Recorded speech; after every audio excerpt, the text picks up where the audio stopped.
Fala galera, tudo certo? Professor Jean falando aqui. Pessoal, hoje a gente vai conversar um pouquinho sobre a tradução, tá bom? Então a gente vai finalizar o nosso conteúdo, dando continuidade à nossa aula passada, em que a gente falou de código genético e tradução. Hoje a gente vai dar um pouquinho mais de detalhes sobre os mecanismos moleculares da tradução, beleza? Vamos lá então. Galera, então a gente relembra que todo esse conteúdo que a gente está vendo na nossa disciplina nesse bimestre, em toda essa sequência didática de conteúdos, está relacionado ao dogma central da biologia molecular. Ok? Então a gente buscou em todos esses processos que a gente analisou nesse bimestre ver como que acontece a fisiologia dos ácidos nucleicos, né? Então, como que o DNA é replicado e como que o DNA se expressa na forma de proteínas, né? Então, como que ocorre a transcrição, o processamento do RNA mensageiro e a tradução. E a gente viu que existe uma sequência, né, para isso, existe uma história, existe o que a gente chama de uma colinearidade entre genes, que é basicamente as informações que estão contidas no DNA, e os peptídeos, as proteínas, né, passando, tendo como intermediário o RNA mensageiro. A gente viu então que todo esse processo visa primeiro transcrever e depois traduzir as informações que estão no DNA para as proteínas, ou seja, ele vai escrever essa informação que antes estava escrita em nucleotídeos, agora em aminoácidos. A gente viu na nossa aula passada que essa colinearidade ela não é perfeita. Por exemplo, em eucariotos, aqui no meio, né, após esse processo de transcrição, antes da tradução, eu tenho uma etapa chamada de processamento do RNA mensageiro. Então, nessa etapa, eu tenho a remoção de segmentos que não são traduzidos. São segmentos que são transcritos, mas não são traduzidos. O que faz com que, então, eu não tenha essa colinearidade perfeita. Beleza? Esse processo é o splicing, né? Ou processamento do RNA mensageiro, né? Que é, em termos gerais, né? Mas especificamente é o splicing, ou remoção de introns. Beleza? Mas hoje, então, a gente vai se concentrar nessa etapa aqui, ó. Tradução, tentando entender um pouquinho mais os mecanismos moleculares pelo qual a tradução ocorre. Se ainda não sabe direito sobre código genético, sobre como funciona isso, volta na aula anterior, tá bom? Tem o link aí da aula anterior aí do lado no canal. Dá uma olhadinha, que aí fica um pouco mais fácil para vocês, beleza? Galera, então, o ribossomo. Hoje, grande parte da nossa aula vai ser focada nessa grande máquina molecular. Essas imagens são imagens bem legais, que são construções tridimensionais de uma amostra cristalografada de ribossomo. Né? Então, um ribossomo procariótico à esquerda e eucariótico à direita. Né? A esquerda é um ribossomo de bactéria e a direita é um ribossomo de levedura, então um ribossomo eucariótico. Que ele foi colorido artificialmente, mas esse modelo foi produzido a partir de um ribossomo real, né? Que foi cristalografado e foi analisado em difração de raio-x. A gente vê que esse ribossomo, a gente chama ele de complexo supramolecular. Existem vários autores, né, que discutem se o ribossomo é ou não uma organela. Então, em termos de biologia celular, alguns autores vão considerar organelas apenas estruturas membranosas. Então, só eucariotos teriam organelas. E outros autores consideram, então, organelas membranosas e o ribossomo como uma organela não membranosa, que está presente, então, nos procariotos também, sabe? Porque o ribossomo está, né, presente em eucariotos e procariotos. Independente dessa treta aí de biologia celular, é importante a gente entender que ele é um complexo supramolecular, então é uma grande máquina molecular, que é uma estrutura grande na célula. Eu falo grande em termos moleculares, galera, ele é grande, a gente não consegue observar ele ao microscópio óptico de luz, eu no máximo vejo alguns pontinhos dependendo da coloração, mas eu consigo observar ele bem no microscópio eletrônico. Mas eu falo que ele é grande quando eu considero que ele é um complexo supramolecular, né? Que ele envolve então a interação de várias moléculas até se tornar visível ao olho nu, ok? Ele é formado basicamente por dois tipos de moléculas: proteínas e RNA ribossômico. Então, ácido ribonucleico do tipo ribossômico, RNA-R.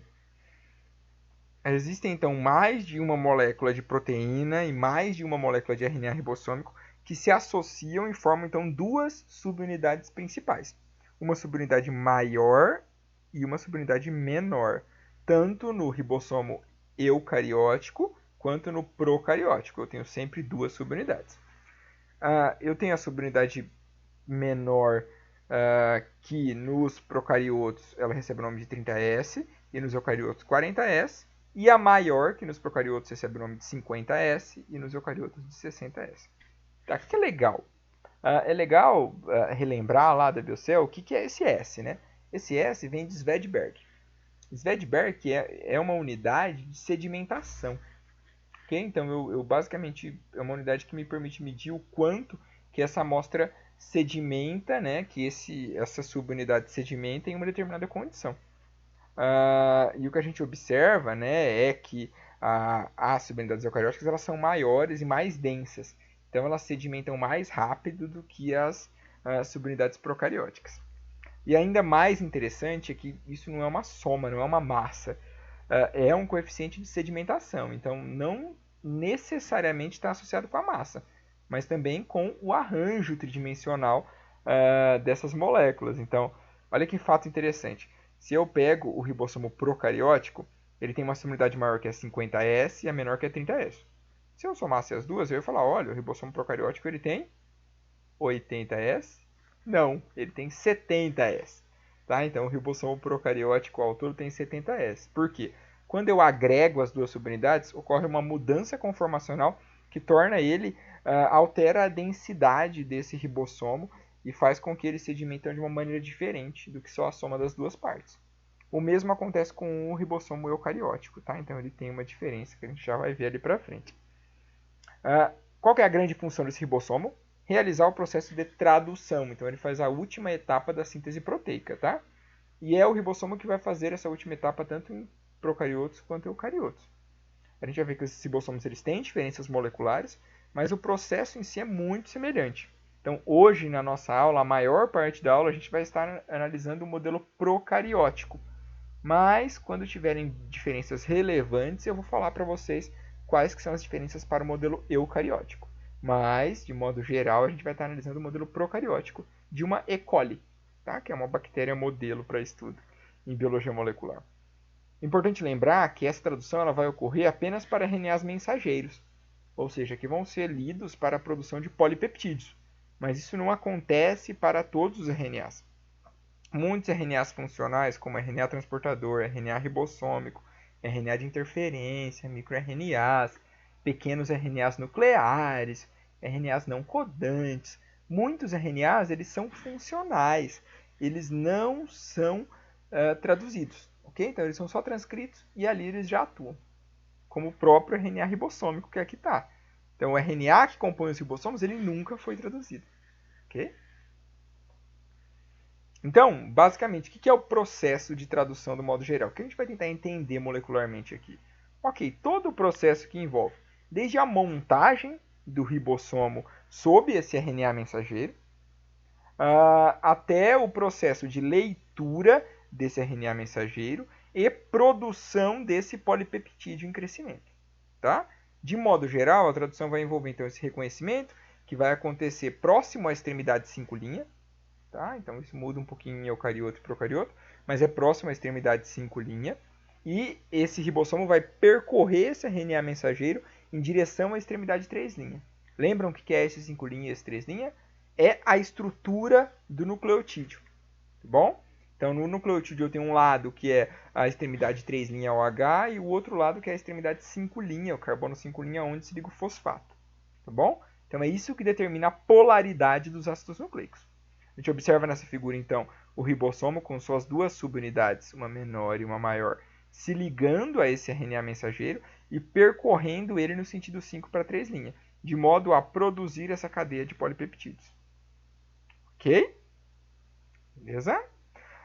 As proteínas, por sua vez, elas são produzidas também em um sentido. Então, o primeiro aminoácido inserido ele vai ter a extremidade amina terminal, então é onde vai ficar a extremidade NH3, e na outra extremidade, quando eu finalizar esse polipeptídeo, eu vou ter a minha extremidade carboxi terminal.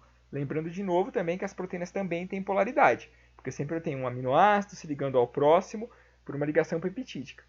Ok? Sempre o carbono de um ligando com o nitrogênio de outro. De forma que a primeira extremidade vai expor o nitrogênio e a última extremidade vai expor um grupo carboxilo. Ok? Olha lá. Então, em termos de constituição, como a gente já disse, esse RNA, esse ribossomo, ele é formado por RNA ribossômico e proteínas. Eu tenho mais de uma proteína e eu tenho um RNA ribossômico que é uma molécula altamente complexa, tá? Então eu tenho vários dobramentos intracadeias desse RNA ribossômico. Então, apesar de ele ser uma fita simples, ele tem uma estrutura secundária complexa. E o interessante é entender que esse RNA ribossômico ele vai ter várias funções no ribossomo. Primeiro, além de ser um ácido nucleico, então sempre que envolver no processo, né, de tradução aqui, a interação entre dois ácidos nucleicos, tá? Então o RNA ribossômico, né, ou o ribossomo, com o RNA transportador ou com o RNA mensageiro, quem faz esse pareamento e reconhecimento é o segmento RNA ribossômico do ribossomo. Então ele é importante para esse reconhecimento das sequências de RNA mensageiro e mesmo a ligação ao RNA transportador. Além disso, ele também tem uma importante função catalítica, tá? Então a gente lembra que os RNAs eles também têm uma função que a gente chama de ribosima. Então eles conseguem catalisar várias reações. E aqui, inclusive, a formação da ligação peptídica ela tem grande envolvimento desse segmento de ácido nucleico, então do RNA ribossômico no ribossomo. Ok? Não estou dizendo que as proteínas não são importantes, mas estou dizendo que o RNA ribossômico aqui no ribossomo, sim, ele é muito importante, ok? Aqui a gente vê uma comparação, então, tá? Do ribossomo procariótico e eucariótico. Aquilo que eu já disse para vocês. Então, de modo geral, né, eu vou ter, então, moléculas, né? Então, 2 moléculas de RNA ribossômico e várias proteínas formando a subunidade maior dos procariotos, uma molécula de RNA ribossômico e mais várias outras proteínas formando a subunidade menor, e isso forma, então, toda essa partícula ribossomal, né, esse complexo supramolecular. A gente observa, então, que o ribossomo de eucariotos ele é maior, né, mais elaborado, envolve um pouco mais de moléculas e moléculas maiores. Só que ambos executam a mesma função, que é basicamente a inclusão de aminoácidos, né, a partir de uma sequência que está presente ali no RNA mensageiro. A gente observa que o ribossomo de E. coli, apesar de ser menorzinho, ele é muito mais rápido. Então ele adiciona cerca de 20 aminoácidos por segundo em E. coli. Já o ribossomo de Homo sapiens, por exemplo, ele adiciona de 2 a 6 aminoácidos por segundo. Então ele é mais lento, tá? Apesar de produzir proteínas mais complexas, né, em muitos casos. Olha lá o ribossomo eucariótico. Isso é importante, galera, a gente lembrar lá de trás também da biocel, hein? Lembrem que em procariotos eu tenho ribossomos no citosol, né? Eles estão basicamente no citosol. Eles podem estar aderidos na face interna da membrana também, mas a maioria deles está no citosol, como ribossomos livres. Em eucariotos eu tenho ribossomos aderidos ao retículo endoplasmático rugoso, tá? Formando então essas estruturas, né? Que a gente observa aí todas pontuadas, né? Então essas duplas membranas com esse monte de pontinhos que são os ribossomos aqui, ó. Olha os pontinhos aderidos a essa cisterna de retículo endoplasmático. E a gente tem também poliribossomos no citosol. Olha que interessante essa microscopia. Eu vejo uma fita de RNA aqui e os poliribossomos aderidos, né? Então esses ribossomos aderidos a essa fita de RNA, mostrando que eu posso ter vários ribossomos fazendo a tradução de uma mesma fita de RNA. Bem interessante isso, né? Aqui eu tenho um desenho que mostra o mesmo processo acontecendo. Galera, lá no final a gente vai citar um pouquinho sobre como acontece esse reconhecimento, né? Relembrar, na verdade, né? Do ribossomo pelo retículo. Mas entendam que esse processo de tradução ele é o mesmo, tá? Tanto para os ribossomos que estão aderidos no retículo ou que estão livres. Beleza? Olha lá, estrutura geral desse cara, então. Vocês viram que a estrutura ali em termos tridimensionais, né, quando eu mostro a molécula, ela é bem complexa, bem elaborada. Mas eu posso fazer uma estrutura mais didática, né, para tentar demonstrar. E aqui a gente vai mostrar para vocês os componentes principais da estrutura ribossomal, tá? Então, a estrutura geral de um ribossomo genérico, que vale tanto para ribossomos procarióticos quanto para eucarióticos. Primeiro de tudo, eu tenho 2 subunidades no ribossomo, como a gente já disse, né? Uma subunidade maior ou grande e uma menor ou pequena. Na subunidade menor, eu vou ter o sítio de ligação ao RNA mensageiro. Tá? Então, o RNA mensageiro ele vai estar se ligando na subunidade menor. Na maior, é onde vai acontecer então a entrada do RNA transportador, carregando os aminoácidos, e é onde vai se formar o novo polipeptídeo. Ok? Esses processos todos eles vão envolver regiões específicas dos ribossomos. Então a gente tem primeiro 3 sítios nos ribossomos. É muito importante que vocês tenham isso bem construído, tá, galera? Então a gente tem aqui o sítio E, o sítio P e o sítio A. O sítio EPA. Pensem que aqui eu vou ter o meu RNA mensageiro passando embaixo. Desse lado vai estar a extremidade 5' desse lado a extremidade 3', tá? 5 para 3'. Então eu tenho o sítio E, sítio P e sítio A. Se o meu ribossomo ele percorre de 5 para 3', então ele vai percorrer nesse sentido, né? Ok, ó, vamos desenhar aqui, ó. Então ele vai percorrer uma fita de RNA nesse sentido, tá? Então eu vou ter aqui a minha fita aqui no meio. E essa fita ela vai estar no sentido 5'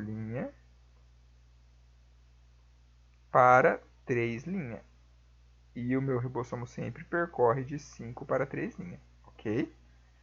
O RNA mensageiro vai estar inserido na sua unidade menor. E eu tenho, então, envolvendo as duas subunidades, 3 sítios. Sítio E, sítio P, sítio A. Ok? O sítio E significa exit, saída. O sítio P vem de peptidil. E o sítio A vem de aminoácido. Vamos dar uma olhadinha aqui? Então, olha lá. Ó. O sítio E, sítio exit. Sítio P, sítio peptidil. Sítio A, sítio aminoácido. Então, vamos começar aqui o que aparentemente é de trás para frente, tá? Mas vocês vão ver que é a ordem correta do processo. Então, o sítio A, sítio aminoácido, olha o nome, né? No sítio aminoácido é onde vai ocorrer a entrada do aminoácido tRNA. O que é um aminoácido tRNA? Bom, é o complexo formado pelo RNA transportador ligado a um aminoácido. Lembrem que na aula anterior a gente viu que existem, então, enzimas que fazem esse processo de síntese desse RNA transportador, né, ligado a esse aminoácido. Então, são enzimas que, na verdade, fazem essa ligação, né, e produzem esses aminoácido tRNAs, que são os aminoácido tRNA sintetases. Esses, então, tRNAs ligados a aminoácidos específicos, né, eles vão adentrar esse complexo ribossomal pelo sítio A. Por isso que eu tenho esse sítio A com o nome de sítio aminoácido. Tá? A gente vai ver que existe uma exceção, mas de modo geral, a entrada durante todo o alongamento da tradução vai ser pelo sítio A. Apenas o primeiro que vai ter um processo diferente. É no sítio A que acontece o reconhecimento e que se dá a fidelidade do processo de tradução. É no sítio A que ocorre o pareamento do anticódon do RNA transportador com o códon que está presente no RNA mensageiro. Olhem aqui, ó. Eu tenho um AGC no RNA mensageiro. Olha, AGC. No meu RNA transportador eu tenho um UCG. Então, U pareia com A, C pareia com G e G pareia com C. Ok? Então, eu tenho um pareamento adequado. Eu tenho, ao lado desse sítio A, um sítio P. O sítio P é o sítio peptidil.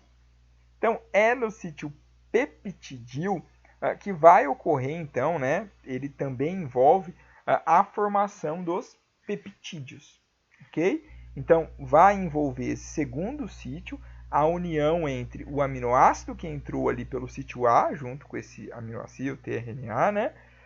A cadeia polipeptídica crescente que está saindo ali do ribossomo. Nesse sítio P, a gente vai ter também, a partir dele, um túnel, que a gente fala. Então, é um túnel de saída, né? Basicamente, uma região por onde a cadeia polipeptídica em crescimento vai ir se deslocando a partir do ribossomo, conforme ela for crescendo. E a gente tem um último sítio chamado de sítio E. E vem de exit. Exit é saída. Então, é a partir do sítio E que o tRNA, depois de já ter sido desacetilado, ou seja, de já ter perdido o seu aminoácido, né, já que o aminoácido foi transferido então para essa cadeia polipeptídica em crescimento, ele deixa o ribossomo. Okay? Então, o sítio E é um sítio de saída. E a gente tem então 2 centros ativos importantes desse ribossomo. Diferente dos sítios, que são essas regiões específicas, eu tenho 2 centros ativos, que são centros que fazem processos metabólicos extremamente relevantes. Então, processos bioquímicos extremamente relevantes nesse reconhecimento aí, nesse processo de tradução. Um deles é o centro decodificador, que vai ficar na subunidade menor. Tá? É ele que assegura que o RNA transportador que está pareado ali, ele tem o anticódon correto. Ele está adequadamente pareado com o códon que está ali no sítio A do RNA mensageiro. Ok? E temos aqui em cima o sítio peptidiltransferase. Então, na subunidade maior, ou 50S, eu tenho o centro peptidiltransferase. É nele que acontece a formação da ligação peptídica entre os aminoácidos que estão sendo incluídos e que estão chegando aí em cada ciclo de alongamento. Beleza? Ok? Então, sempre para a gente estudar, né, os eventos em biologia, é comum que a gente organize esses eventos. Então, a tradução não é diferente. A tradução a gente pode dividir ela em 3 fases principais. A primeira fase recebe o nome de iniciação. A segunda fase recebe o nome de alongamento. E a terceira fase recebe o nome de término. Ok? A fase mais longa é o alongamento. Okay? Então, a iniciação envolve os eventos que iniciam o processo de tradução. O alongamento envolve toda a etapa, desde a inclusão do segundo aminoácido tRNA até o penúltimo. E o término envolve o processo que acontece aí no último, que vai envolver o reconhecimento do códon de parada. Okay? A fase que mais difere em procariotos e eucariotos é a fase de iniciação. Tá? Mas como eu já disse para vocês, na nossa aula, o nosso modelo vai ser a E. coli. Quando eu quiser citar alguma coisa diferente, eu vou falar para vocês. Olha, em eucariotos acontece dessa maneira. Beleza?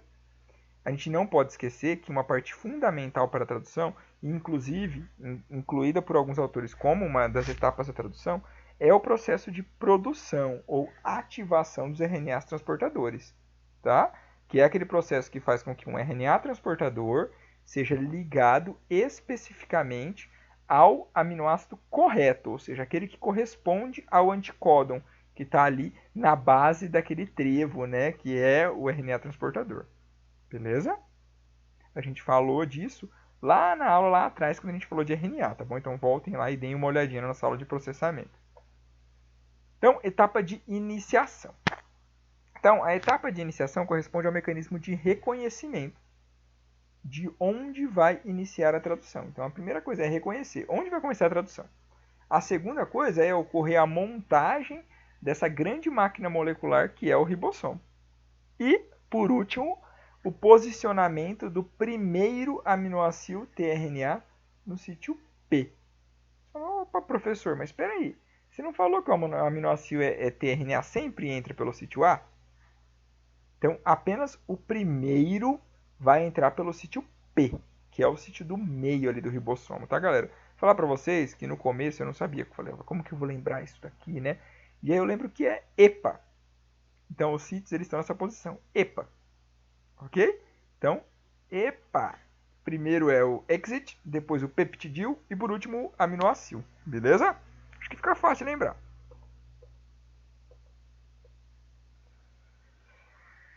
Aqui, então, a gente observa de novo a representação do processo de expressão gênica, né, ou o que a gente chama de dogma central da biologia molecular. E a gente vê, então, a informação contida no DNA, que seria o gene, propriamente dito. Eu tenho aqui uma fase de leitura aberta, ou uma ORF, como a gente falou lá anteriormente, é ORF, que é uma Open Reading Frame, que é basicamente uma região no DNA que está entre um códon de início e um códon de parada, e tem um tamanho semelhante a um possível gene. Okay? A gente tem a transcrição em um RNA, incluindo aqui nesse RNA, né, ali no meio dele, mais próximo da extremidade 5' um AUG, que é um códon de início, e aí eu tenho então a proteína sendo produzida apenas a partir desse códon de início no processo de tradução. Ok? Aqui é só para a gente lembrar que tanto em procariotos quanto eucariotos eu vou ter regiões antes do códon de início, né? e regiões após o códon de parada que não são traduzidas, que estão no RNA mensageiro, mas não são traduzidas. Essas regiões são chamadas de 5-UTR, porque está na extremidade 5' e 3-UTR, aqui desse lado, ok? Por quê? Porque é a 5 Untranslated Region e a 3 Untranslated Region. Então, regiões não traduzidas a 5', regiões não traduzidas a 3'. Então, elas não vão codificar para a proteína, mas elas estão presentes no RNA mensageiro. Okay? A iniciação em procariotos, a gente falou ali que um dos processos fundamentais da iniciação é o reconhecimento do local onde vai ocorrer a tradução. Ok? Então, para que o ribossomo, no caso dos procariotos, né, para que o ribossomo procariótico reconheça as fitas de RNA mensageiro e não se ligue em locais aleatórios, então que ele se ligue realmente em fitas que estão ali e que precisam ser traduzidas, ou seja, segmentos realmente gênicos, não segmentos aleatórios, a gente tem uma sequência consenso. O que é uma sequência consenso? Uma sequência muito frequente em diversos grupos, né, em diversos genes procarióticos, que é chamada de sequência Shine-Dalgarno. Tá? A sequência Shine-Dalgarno, né, esse é o nome de dois pesquisadores que descobriram essa sequência, ela acontece no RNA mensageiro dos mais diversos procariotos, que a gente vai estudar ela em E. coli, mas ela acontece em muitos procariotos, tá? Então ela é muito frequente, em vários genes desses procariotos. E é interessante que ela está sempre antecedendo o códon de início. Ela vai estar nessa região aí 5-UTR, que é aquela região A5' que não é traduzida, que a gente falou ali antes, lembra? Então essa região aqui, ó, a Shine-Dalgarno vai estar por aqui, ó. Ok? Lembrem-se sempre que essa é a extremidade 5' do RNA e essa é a extremidade 3', ok? E que o ribossomo, então, ele vai começar a sua leitura de 5 para 3'. Então, o Shine-Dalgarno vai estar em algum local antes de AUG. Ele é basicamente uma sequência. Então, é uma sequência fixa que tem nucleotídeos muito frequentes, né? Aqui a gente tem um exemplo de um segmento dessa sequência, tá? E essa sequência ela vai ser reconhecida pelo RNA ribossômico que compõe o ribossomo. Então, o RNA 16S, que é um dos RNAs que compõe ali o ribossomo, ele vai ter uma sequência que vai parear precisamente com a região de Shine-Dalgarno. E vai posicionar ali a subunidade menor do ribossomo. Tá? Então, esse 16S que está na subunidade menor do ribossomo, ele vai ter uma região que pareia especificamente com essa sequência de Shine-Dalgarno, que é uma sequência que está antecedendo, né? Então, ela está antes do códon de início no RNA mensageiro, naquela região 5' UTR. Uma vez que ele ali adeira e consiga se ligar, então consiga parear, eu tenho o posicionamento da minha subunidade menor do ribossomo.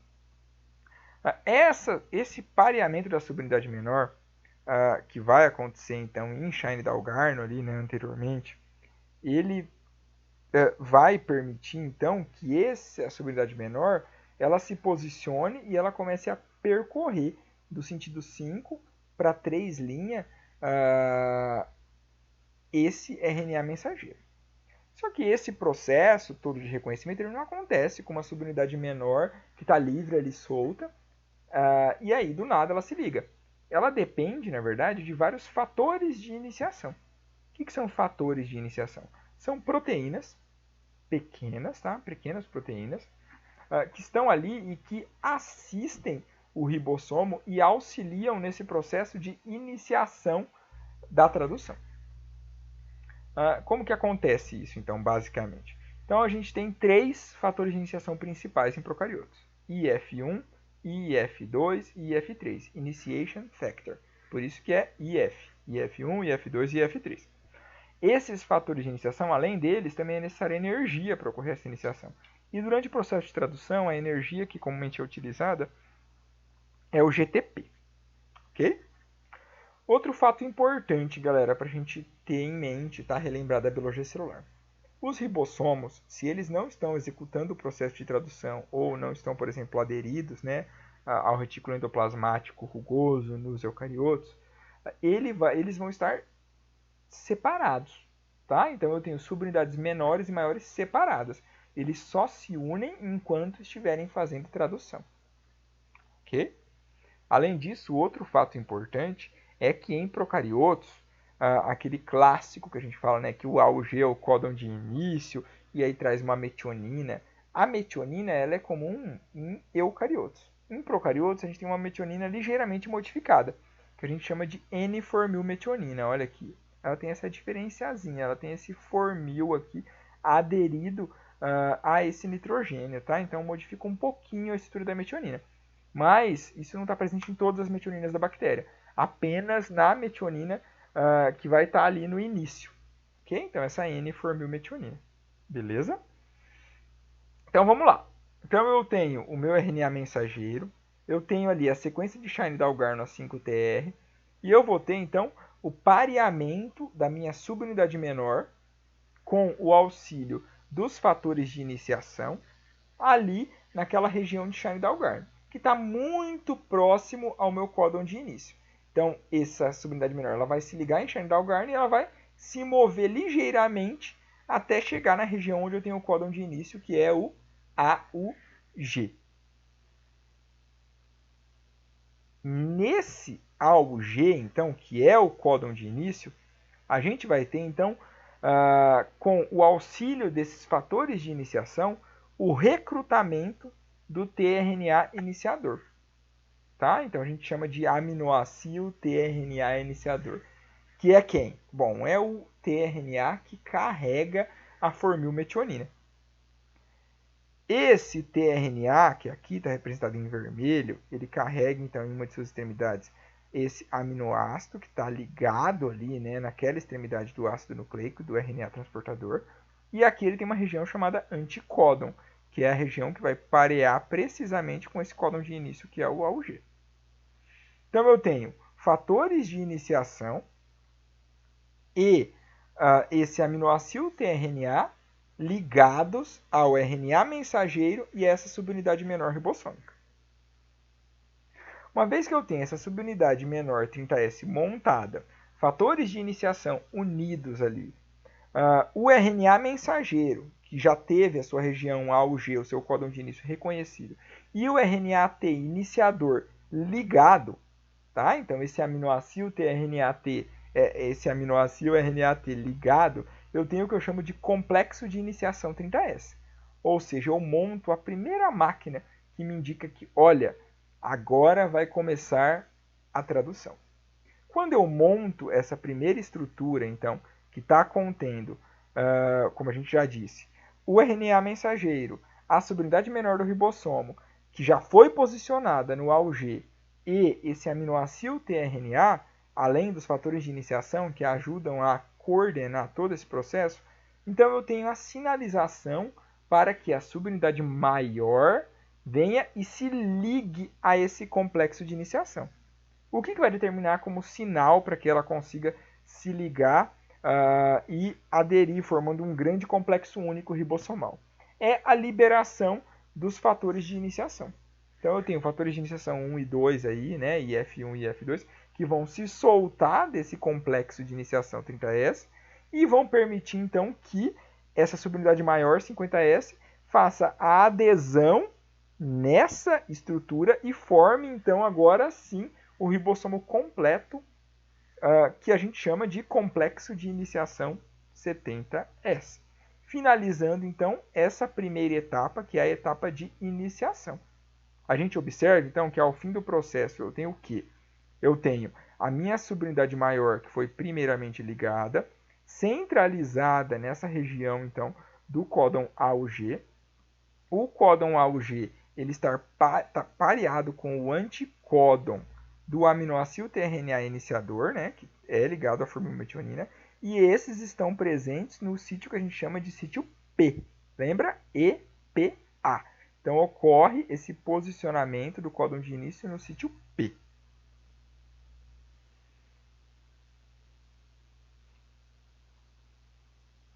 Esse processo aqui, tanto em procariotos quanto eucariotos, é um processo que envolve gasto energético.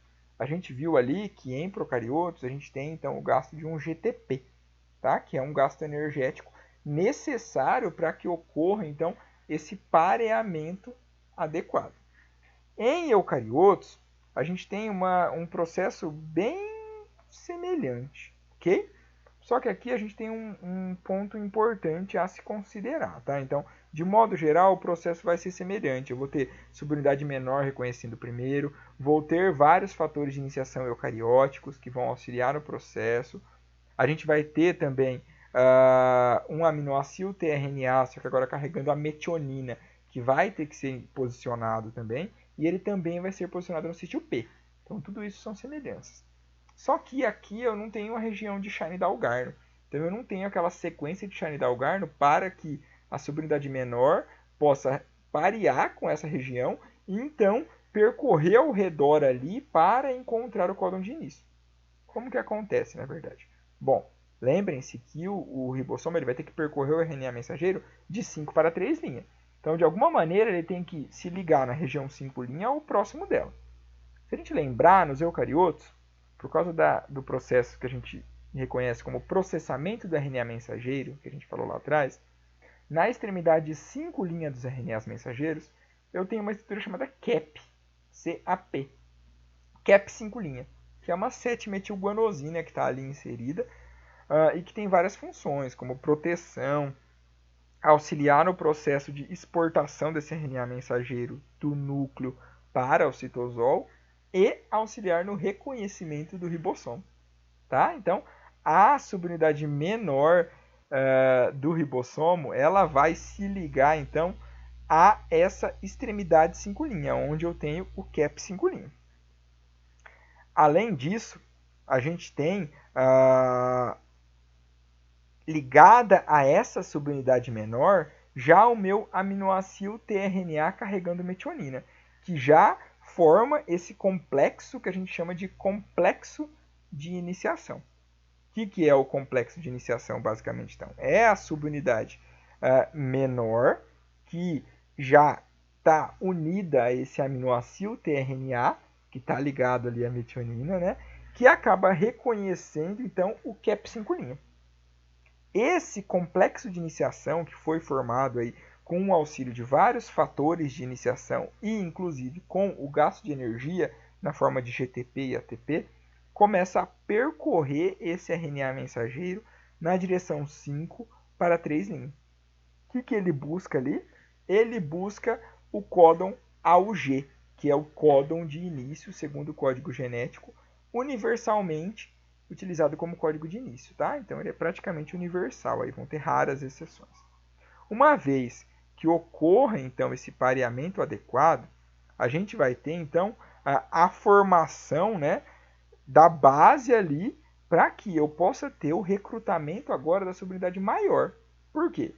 Porque a minha subunidade menor ela já se posicionou, ok? Lembra que ela se ligou no CAP 5', se moveu, agora ela já se posicionou aqui com o meu aminoácido tRNA carregando a metionina com o seu anticódon já pareado de modo complementar a esse códon de início e posicionado na região do sítio P. Isso serve de sinalização para que a subunidade maior possa então se ligar a essa subunidade menor, formando então esse grande complexo de iniciação 80S. Esse grande complexo de iniciação 80S é o término então do processo de iniciação em eucariotos. Viram que é bem semelhante, né, com procariotos, só que eu mudo um pouco porque eu envolvo um pouco esse CAP 5' em vez da região de Shine-Dalgarno. Aqui a gente tem uma figurinha então que mostra esse processo acontecendo em eucariotos, tá? Só para mostrar para vocês como é simplesinho, né? Então eu tenho aqui a iniciação e já o começo do alongamento. Eu tenho ali então a subunidade ribossomal menor ligada a fatores de iniciação e ao aminoácido tRNA iniciador na região correspondente ao sítio P, carregando a metionina, olha. Ele vai se ligar então no CAP 5' e vai começar a percorrer o RNA mensageiro de 5 para 3'. Ele vai percorrer até que ele encontre o códon de início, que é o AUG. Uma vez que ele encontra o códon de início, eu tenho a dissociação dos fatores de iniciação E essa dissociação dos fatores de iniciação permite que a subunidade maior agora se ligue. A subunidade maior se liga ao sistema, terminando de fazer os ajustes e posicionando precisamente, então, esse aminoácido tRNA no sítio P. Uma vez que ele está posicionado, eu vou partir para as próximas etapas. Aqui eu terminei basicamente a iniciação. Aí a gente vai para a etapa de alongamento. Olhem aqui como que vai funcionar o alongamento. Lembrem que o primeiro aminoácido tRNA está no sítio P. Isso quer dizer que o sítio A está livre.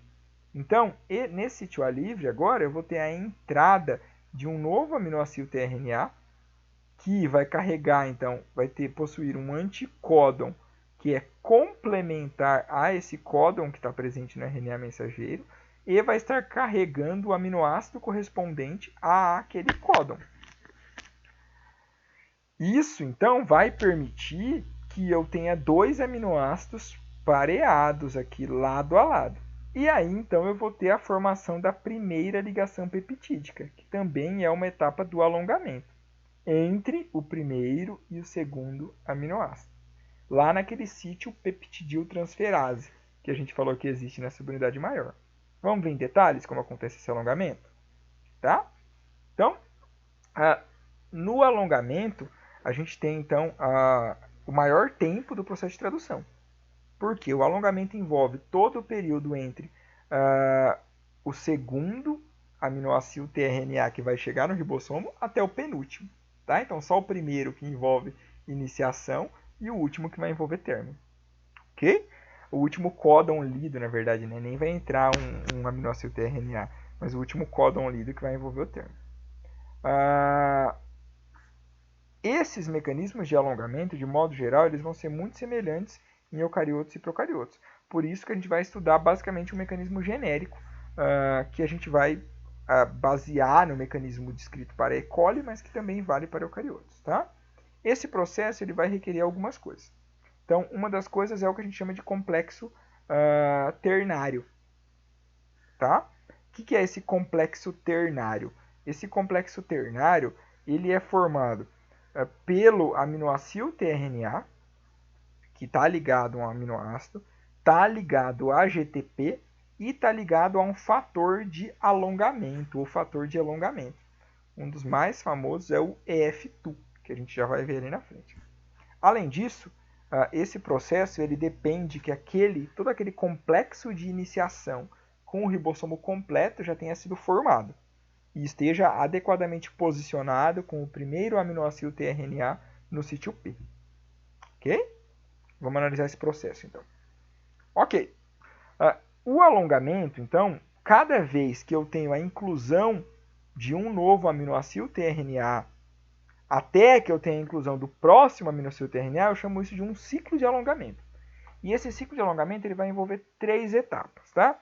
E a gente vai tentar, então, agora compreender o funcionamento dessas 3 etapas. Então, olhem aqui para essa primeira figura.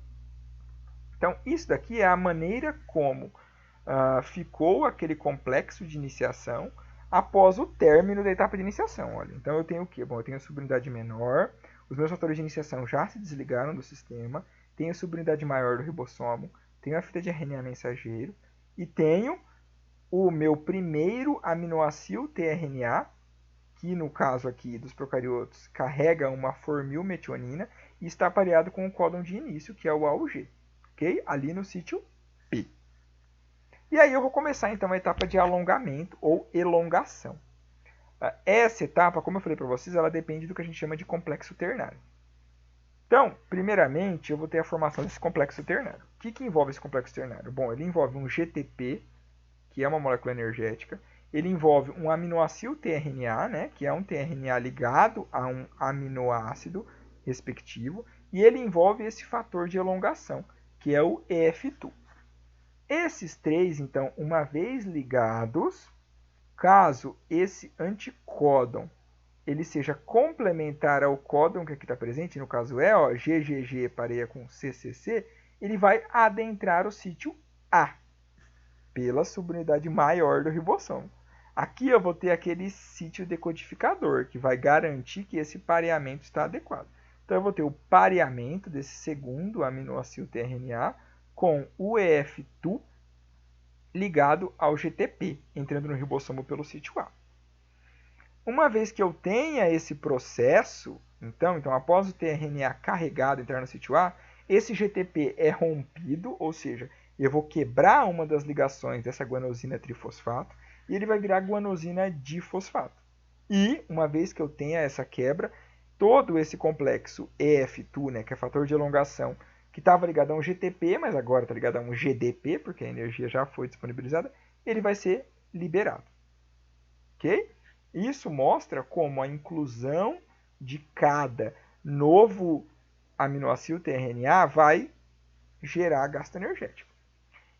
Logicamente que esse F do GTP não vai ser jogado fora. Então ele vai ser regenerado por uma outra proteína envolvida nesse processo, um outro fator de elongação, que é o EFTS.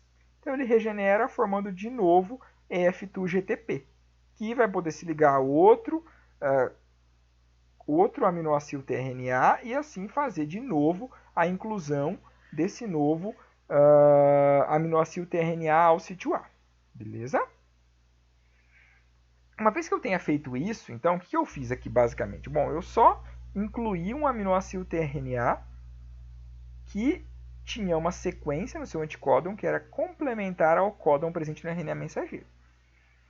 Essa inclusão se deu graças à ajuda do EF2. O que é o EF2? É uma proteína, um fator de elongação, que está ligado a uma guanosina trifosfato, que é uma moeda energética, uma molécula energética, que junto com esse aminoácido tRNA forma um complexo ternário. Isso vai entrar pelo sítio A e fazer esse pareamento, de forma que eu tenho agora um aminoácido tRNA no sítio P, que foi o primeiro que entrou na iniciação, um segundo no sítio A, que foi o primeiro que entrou no alongamento, e eu tenho, então, lado a lado, os dois aminoácidos, aqui na subunidade maior. Ok? A segunda etapa do alongamento, né, desse ciclo de alongamento, vai envolver a formação da ligação peptídica.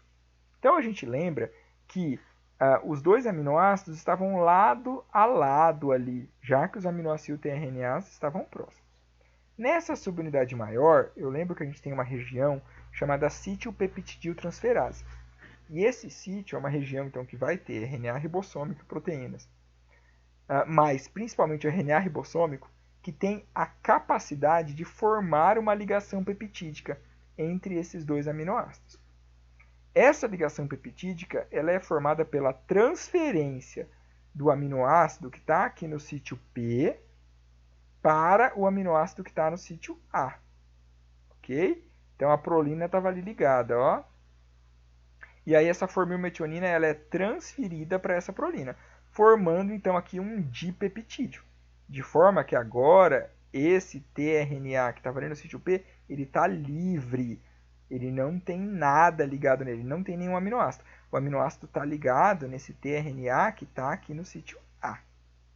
Ok? Olhem bem essa figura, tá? Tentem entender o processo. Olha, a formilmetionina, isso por ação desse sítio peptidiltransferase da subunidade maior do ribossomo, foi transferida para a prolina, que era o aminoácido. Aqui é o exemplo, uma prolina, tá, galera? Poderia ser qualquer aminoácido, dependendo do que tivesse aqui nesse segundo códon, tá? Então ele foi transferido para o segundo códon, formando um dipeptídeo. Aí então eu tenho a última etapa do alongamento. A última etapa do alongamento envolve agora a movimentação do ribossomo. Então a translocação do ribossomo. Vocês viram que até agora, né, tirando aquela etapa de iniciação lá, em que o ribossomo se move de 5 para 3 linhas até encontrar o AUG, no alongamento o ribossomo ainda não andou. E lembrem que o ribossomo sempre tem que andar de 5 para 3 linhas no RNA mensageiro. Okay? Então, a última etapa envolve a translocação. Lembram o que tinha acontecido? Então, primeiro, entrou um aminoácido tRNA no sítio P com a formilmetionina.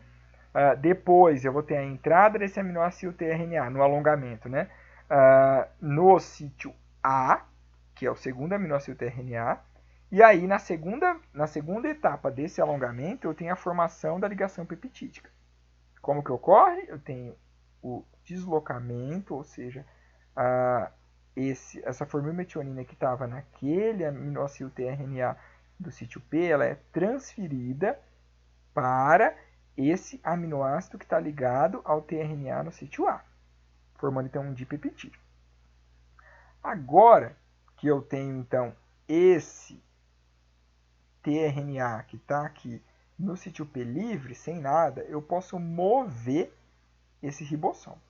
Para deslocar esse ribossomo, né, nesse RNA mensageiro, nesse sentido 5 para 3 linhas, sempre pulando de 3 em 3, né, para reconhecer o próximo códon, eu preciso de um outro fator de elongação, que é chamado EFG.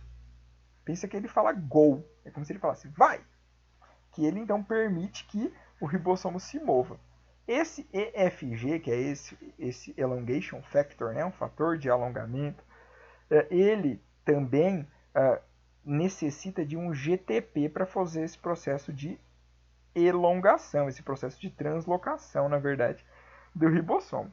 Esse EFG junto com o GTP, então, vão promover uma alteração estrutural desse ribossomo que faz com que ele se mova. Olhem aqui, ele foi translocado. Olha onde estava um AUG, no sítio P, ele translocou nesse sentido, então no sentido 3', de forma que o AUG ali no RNA mensageiro que estava no sítio P, agora está incluído no sítio E. Uma vez que aconteceu esse translocamento, aquele aminoácido tRNA que perdeu o seu aminoácido, né, ao ter ele transferido, né, para o segundo aí, aminoácido tRNA, ele que estava livre agora ficou no sítio E. E o sítio E é o sítio de saída, o sítio de exit. Como ele está livre, soltinho, ele sai do ribossomo. De forma que agora no sítio P eu tenha o aminoácido tRNA que anteriormente estava no sítio A. Olhem ele aqui, ó, GGG, agora ele está aqui, GGG, no sítio P, ligado com então o seu dipeptídeo.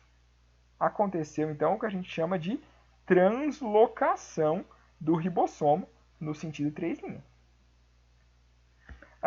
Uma vez que ocorreu esse processo, eu posso iniciar mais um ciclo de translocação. Então, aqui eu novamente vaguei o meu sítio A. Se eu vaguei o meu sítio A, um novo tRNA carregando um aminoácido que consiga parear com ACG vai ser trazido. Ele vai adentrar esse ciclo na primeira etapa do alongamento. Na segunda etapa do alongamento, né, ele vai estar carregando aqui na primeira etapa ele vai estar carregando um aminoácido aqui. Na segunda etapa, esses dois aminoácidos que formam esse dipeptídeo vão ser transferidos para esse, de forma a formar um tripeptídeo, e que esse tRNA agora fique livre. E aí eu vou ter de novo o translocamento desse ribossomo. E assim por diante eu vou incluindo nucleotídeo por nucleotídeo. Tá? Esse tRNA, galera, que cai, que volta para o citoplasma, então ele não é jogado fora, tá? Ele vai ser reutilizado por uma outra aminoácido tRNA sintetase, que vai conseguir unir esse tRNA ao aminoácido específico que ele deve carregar. Ok? Esse sítio A livre, agora como eu já falei para você, ele vai permitir então a entrada de um novo complexo lá, formado pelo F2, GTP e um aminoácido tRNA, que vai parear com o anticódon e vai continuar o ciclo, né? Então vai voltar para essa etapa novamente, sempre cada vez com um aminoácido a mais inserido aqui, ok? Então basicamente esse é o processo de alongamento, que é o processo que vai produzir a grande quantidade, né, de polipeptídeos de fato, né? Não é só o início e o fim, é o processo que inclui os aminoácidos propriamente dito. Uma vez que eu tenho a inclusão de vários aminoácidos, olha como que ficou aqui, olha o tamanho desse polipeptídeo, né? Tá, aqui então eu fui tendo alongamento, aqui acabou de ser jogado para fora um tRNA que estava livre, sem ligar nada, e esse daqui que antes estava no sítio A, depois da última translocação, ele ficou no sítio P, ligado com esse grande polipeptídeo. Aí acontece que agora, nesse RNA mensageiro, eu tenho um códon UAG. O códon UAG é um dos 3 códons de parada do código genético. Então lembrem, eu tenho o GA, o AA e o AG.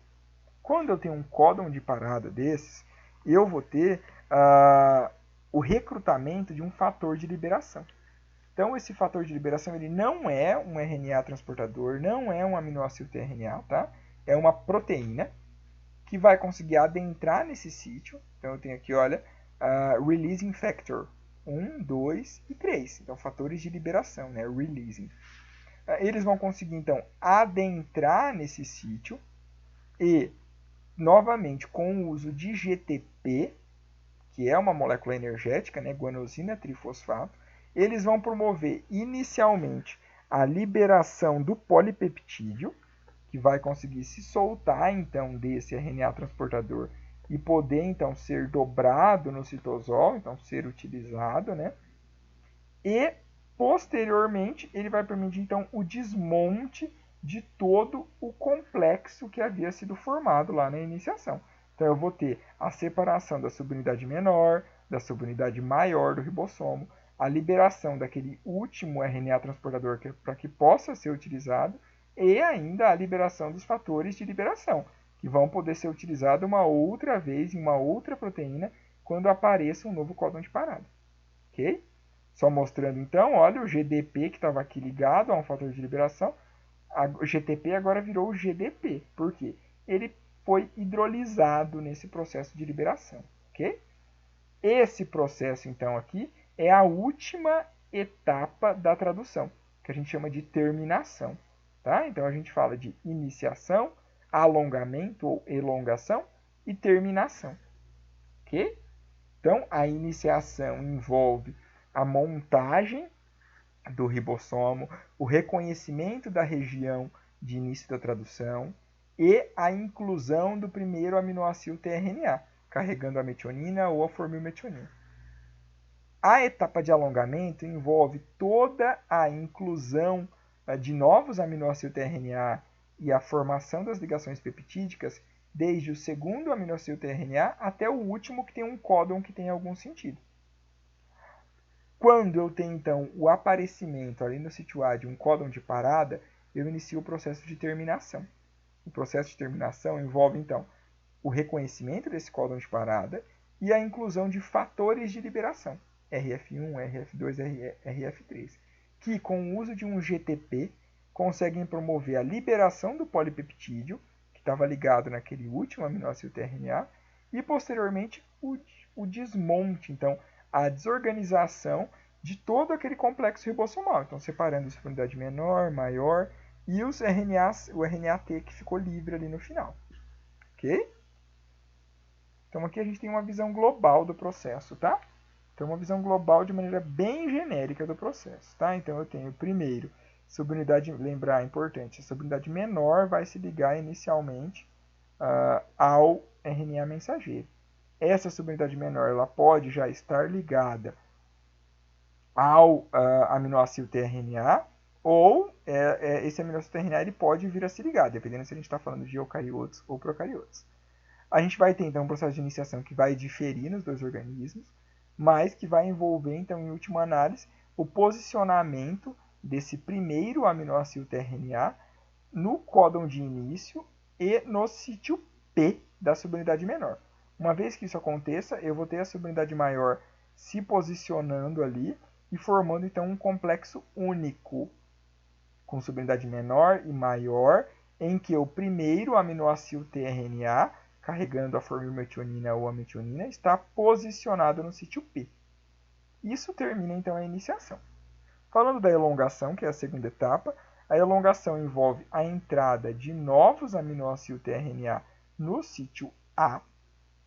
Esses aminoácidos tRNA, então, eles vão ser formados por RNAs transportadores que têm um anticódon que pareia precisamente com o códon que está presente no RNA mensageiro, então pareia de modo complementar, e vai envolver também o processo de formação da ligação peptídica, através dos aminoácidos que são justapostos ali naquele sítio peptidiltransferase que eu tenho na minha subunidade maior. Sempre essa formação de ligação peptídica vai envolver a transferência do aminoácido tRNA que está aqui no sítio P para o que está no sítio A. E após essa transferência, eu vou ter o processo de translocação, que é o movimento desse ribossomo no sentido 5,3', que é o último processo da elongação. A elongação vai envolver vários ciclos até que eu insira, então, todos os aminoácidos que compõem o meu polipeptídeo, que vai ser formado a partir da leitura daquele RNA mensageiro de um gene específico. Uma vez que eu tenho, então, o aparecimento de um códon de parada, esse códon de parada ele não é complementar a nenhum RNA transportador, nenhum aminoácido tRNA. Logo, eu vou ter a ligação então de fatores de liberação. Esses fatores de liberação, conhecidos como RF, eles vão se ligar, vão então promover a liberação desse polipeptídeo e depois o desmonte de toda a maquinaria de tradução. Okay? Permitindo que essa maquinaria se monte em um novo RNA mensageiro e faça a tradução, né, a síntese de proteínas de mais um novo segmento. Ok? Aqui, interessante, né, que muitas vezes a gente olha esses processos e fala, nossa, quantos detalhes moleculares, quantos detalhes bioquímicos, né, em que isso vai ser importante, né, então o que isso envolve. Então, galera, além da importância de base mesmo, né, de conhecimento desses fenômenos biológicos tão fundamentais, e mesmo a compreensão do processo de expressão gênica, do processo de como diversas doenças se expressam, né? A gente tem um fator muito interessante que é uma importância farmacológica. Então, como a gente viu, o ribossomo eucariótico e procariótico ele é diferente, tá? Embora aqui a gente não descreva grandes diferenças nos processos de tradução em procariotos e eucariotos, a nível de detalhe, eles são diferentes. Por quê? Porque o ribossomo em si é diferente. Então, os pontos de associação, os locais de reação, eles são diferentes. E essa diferença entre procariotos e eucariotos permitiu grandemente o desenvolvimento de antibióticos. O que são antibióticos, primeiramente? Então, antibióticos são moléculas que conseguem inibir o crescimento de micro-organismos. Mais precisamente, né, antibióticos esse termo foi utilizado para bactérias inicialmente. Hoje em dia ainda é utilizado para outros micro-organismos, tá? Mas originalmente ele é utilizado para bactérias. Então são substâncias que conseguem inibir o crescimento desses micro-organismos. Nessa figura, por exemplo, aqui a gente vê uma representação gráfica, né, mas baseada em um experimento, né, de cristalografia de proteínas, né, aqui feito com o ribossomo, em que a gente vê então uma estrutura ribossomal complexa, né, com RNA ribossômico em azul e os segmentos proteicos em amarelo, e eu vejo aqui em vermelho uma eritromicina. Então a eritromicina é um antibiótico que mesmo a gente utiliza, né, às vezes é receitado mesmo pelo médico, e ele consegue se ligar fortemente à subunidade ribossômica 50S de bactérias. Mostrando então como que ele consegue reconhecer e se ligar tão fortemente a essa estrutura, tá? Ele não é o único antibiótico que consegue se ligar fortemente ao ribossomo. Então a gente tem alguns exemplos. Então temos antibióticos como os macrolídeos. Os macrolídeos são interessantes porque eles conseguem bloquear aquele canal de saída do polipeptídeo na subunidade maior. Lembram aqui que no processo de síntese, né, essa polipeptídeo que está se formando, ele tem que sair por algum local nessa subunidade maior. E eu tenho um canal aqui, tá? Então, um canal molecular, que é um canal de saída, que é por onde esse polipeptídeo vai saindo e vai emergindo, né? Esses antibióticos, conhecidos como macrolídeos, eles conseguem bloquear esse canal, de forma que a tradução acaba sendo bloqueada também. Outro exemplo é o cloranfenicol, também um antibiótico muito utilizado, que é capaz de se ligar ao sítio peptidiotransferase desse ribossomo procariótico, inibindo então a formação da ligação peptídica. Outro exemplo, tetraciclinas. Tetraciclinas conseguem se ligar a 30S, né, que é então a subunidade menor do ribossomo. E ele vai interferir na ligação do aminoácido tRNA ao complexo ribossomal, também dificultando o processo de tradução. Todos esses antibióticos eles dificultam o processo de tradução. Interessantemente, eles são específicos para os procarióticos. Por quê? A diferença de constituição e estrutura do ribossomo eucariótico e procariótico faz com que eles tenham afinidades por moléculas diferentes. E aqui é um caso. Essas moléculas têm grande afinidade de ligação com o ribossomo procariótico, mas não conseguem interagir fortemente com o ribossomo eucariótico. Isso é extremamente vantajoso para a gente, porque permite que eu iniba a síntese proteica de bactérias. Vocês acham que algum ser vivo sem síntese proteica vai conseguir sobreviver? Muito difícil, né, galera? Então, uma bactéria que teve a síntese proteica bloqueada, ela não vai conseguir sobreviver. Então, eu vou ter a morte desses micro-organismos. Por exemplo, eu posso curar uma infecção, né? Se esse micro-organismo estiver causando, por exemplo, uma infecção de garganta, uma infecção de urina. E isso não vai ter um efeito colateral no indivíduo. Pelo menos não vai ter um efeito grande. Por quê? Porque os ribossomos eucarióticos, eles têm uma estrutura diferente e eles não vão ser afetados por aquelas moléculas. Ok? Tem uma outra figura que mostra, né, alguns desses aminoácidos, desses antibióticos atuando nos ribossomos, né? Então a gente vê aqui de novo o ribossomo, né, procariótico, subunidade menor, subunidade maior, percorrendo então essa esse RNA mensageiro do sentido 5 para 3' tá? Aqui ele está percorrendo nesse sentido, ok? Beleza? E a gente tem então aqui os antibióticos atuando em algumas regiões específicas. Olha, a gente tem aqui os macrolídeos e a clindamicina que atuam então bloqueando esse canal de saída. Então, esse canal de saída dos polipeptídeos.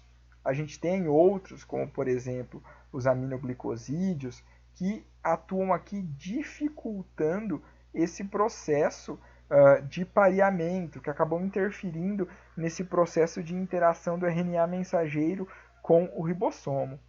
Temos outros, por exemplo, que interferem na ligação com o RNA transportador. E assim por diante, galera. Outros antibióticos que impedem a formação do complexo ribossomal ou outros que inibem a formação da ligação peptídica. Todos esses antibióticos, eles são então efetivos contra bactérias. Por quê? Porque eles são específicos para o ribossomo procariótico. Eles não conseguem então ter efeito no ribossomo eucariótico, porque não conseguem se ligar fortemente devido à estrutura e constituição do ribossomo eucariótico, não causando efeitos colaterais, já que se causassem seriam potencialmente lesivos. Ok? Aqui, só relembrando então essa síntese em procariotos, né? A gente lembra lá, já falei disso várias vezes para vocês, mas só para relembrar. Lembra em procariotos? O dogma todo acontece então em um mesmo sítio, um mesmo local, que é o citoplasma, né? Então eu tenho toda a expressão gênica em um mesmo local. Olha, o DNA sendo transcrito em RNA mensageiro, sendo traduzido em polipeptídeos, que vão formar as proteínas. E eu tenho a transcrição e a tradução como eventos quase que simultâneos, tá? Então, são eventos que acontecem conjuntamente. Então, a transcrição está ocorrendo e uma vez que a transcrição está ocorrendo, eu já tenho então a tradução ocorrendo com aqueles segmentos que estão se formando. Essa figura é uma figura de RNA, de microscopia de transmissão, mas aí eu tenho um desenho mostrando. Olha como é interessante isso. Eu tenho aqui em azul o DNA, tá? E aqui eu tenho as bolhas de transcrição. Ó, 1, 2, 3, 4 bolhas de transcrição. Lembram que na transcrição, uma fita de DNA é utilizada como molde para a produção de RNA. O meu RNA ele é mostrado em laranja aqui. Ele é essa fita laranja que está saindo então desse DNA. A gente vê que essa transcrição está acontecendo nesse sentido. Ok? Por quê? Eu tenho várias bolhas de transcrição acontecendo e aqui eu vejo que o meu RNA ele está maior, mostrando que aconteceu nesse sentido.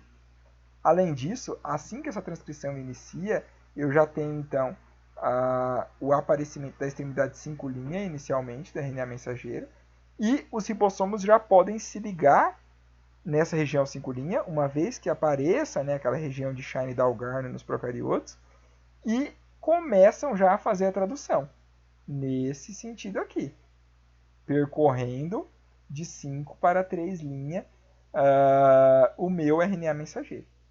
A gente vai ver então que esse processo ele vai acontecer todo simultâneo. Enquanto a transcrição está acontecendo nesse sentido, a tradução vai estar acontecendo em cada RNA mensageiro nascente. Ok? Então são eventos quase que simultâneos. Em eucariotos, a gente sabe que isso muda bastante, né? Então a gente já viu lá atrás que esse RNA mensageiro ele vai precisar então passar por uma etapa de processamento toda elaborada, tá bom? E que uma vez adequadamente processado, ele vai ser então exportado do núcleo para o citoplasma. Lá no citoplasma, então esse RNA mensageiro, ele pode ser lido por múltiplos ribossomos simultaneamente, a gente chama de polirribossomos, né, livres que estão ali presentes, então múltiplos ribossomos lendo uma única fita de RNA mensageiro. E interessante observar que esse processo de tradução ele sempre vai começar com esses ribossomos livres. Para muitas proteínas, né, que são proteínas, por exemplo, de exportação ou proteínas que vão ser utilizadas ali pela mitocôndria ou pelo cloroplasto, né, em muitos casos, ou proteínas que vão ficar no citosol mesmo, a tradução ocorre toda no citosol. Mas para proteínas que vão ser... aliás, eu falei errado, galera. Para proteínas que vão ser usadas no citosol, ou proteínas que vão ser exportadas para o núcleo, ou vão ficar ali na mitocôndria, no cloroplasto, eu posso ter a síntese ocorrendo por esses ribossomos livres. E ela vai acontecer inteira por esses ribossomos livres. Quando forem proteínas de exportação, ou proteínas que vão ficar no sistema de endomembranas, a gente lembra que essa síntese de proteínas ela acontece por ribossomos que estão aderidos ao retículo. Mas o interessante é lembrar que a síntese sempre começa com ribossomos livres. Então, aquele processo de ligar primeiro a subunidade menor, depois a subunidade maior, aquilo sempre vai acontecer. A questão é que em algumas proteínas, logo que inicia a síntese ali, que sai aquela extremidade 5' inicial, né, que já começou a síntese, eu tenho uma sequência chamada de peptídeo sinal. Então, logo que eu tenho então essa leitura da extremidade 5' e eu vou ter então o processo de tradução formando então aquela extremidade aminoterminal ali da proteína, eu tenho a formação de uma pequena sequência de aminoácidos que eu chamo de peptídeo sinal. Enquanto ainda está acontecendo essa tradução, esse peptídeo sinal, com seus primeiros aminoácidos ali da sequência, ele é reconhecido por uma proteína do citoplasma, chamada de partícula de reconhecimento do peptídeo sinal. Essa proteína, então, ela consegue se ligar a uma proteína de membrana do retículo endoplasmático, de forma que o ribossomo, que antes era livre, agora fica aderido ao retículo. Lembram como que é o nome do retículo que tem ribossomos aderidos? Retículo endoplasmático rugoso. Então, esse ribossomo ele adere ao retículo endoplasmático e agora a síntese dessas proteínas, então, ela vai acontecer para o lúmen, ou seja, para o interior desse retículo endoplasmático rugoso. De forma que vai acontecendo esse processo de síntese, até que eu tenha, então, o término, por mecanismos que a gente já viu, né? Então, até que eu tenha aqui nesse RNA mensageiro, que está marcado em cinza, o aparecimento de um códon de parada, que vai determinar o término, então, ou terminação da minha tradução, e eu tenho a liberação dessa proteína no interior do retículo endoplasmático rugoso. E, como a gente já comentou, o desmonte desse ribossomo e liberação desse RNA mensageiro. Ok?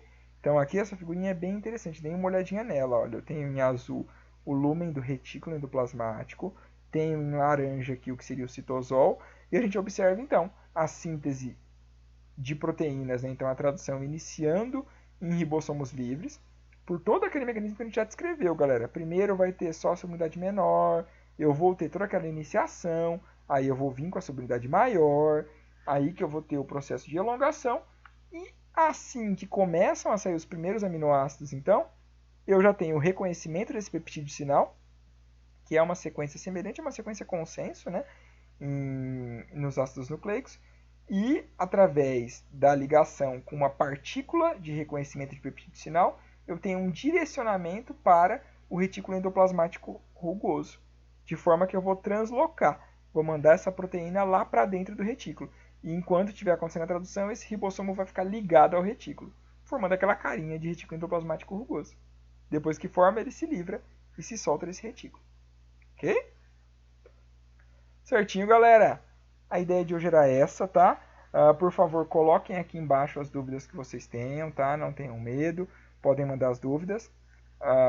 Obrigado pela companhia de vocês de sempre, tá bom? Leiam o material lá e fiquem atentos nas nossas plataformas, tá bom? Obrigado, valeu!